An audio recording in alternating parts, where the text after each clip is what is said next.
వ్యవహారాలు లాభిస్తాయి. రుణ సంబంధమైన చికాకులు తొలగిపోతాయి. కోర్టు వ్యవహారాలు 3 వంతులు మీకు అనుకూలంగా వస్తాయి. స్త్రీల వలన కొన్ని ప్రయోజనాలు లాభిస్తాయి. బంధువులకు సంబంధించిన కొన్ని వ్యవహారములను పర్యవేక్షించవలసి వస్తుంది.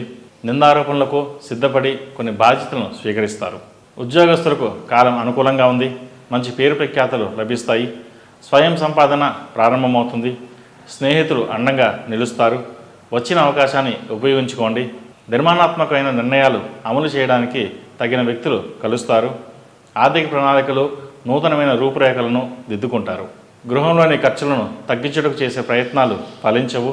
కుటుంబం నందు ముఖ్యమైన వారి ఆరోగ్యం కుదుటపడుతుంది. సోదర సోదరీ వర్గీయుల నుండి సన్నిహితుల నుండి సహాయ సహకారాలు లభిస్తుంది. రావాల్సిన ధనం చేతికి అందుతుంది. పునర్వివాహ ప్రయత్నాలు చేసుకునే వారికి కాలం అనుకూలంగా లేదు. మంచి సంబంధం కుదరడానికి కొంత సమయం పడుతుంది. మీ ఏకాగ్రత భంగం జరగకుండా తగు జాగ్రత్తలు తీసుకోవాలి.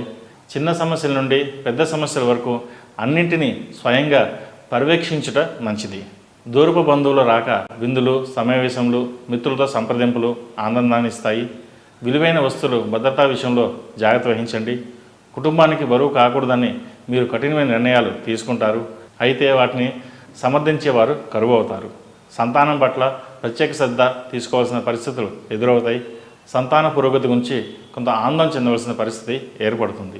ఈ రాశివారు గణపతి స్వామి వారికి బుధవారం నాడు గరికతో పూజ చేయడం ద్వారా మంచి ఫలితాలు సంప్రాప్తిస్తాయి.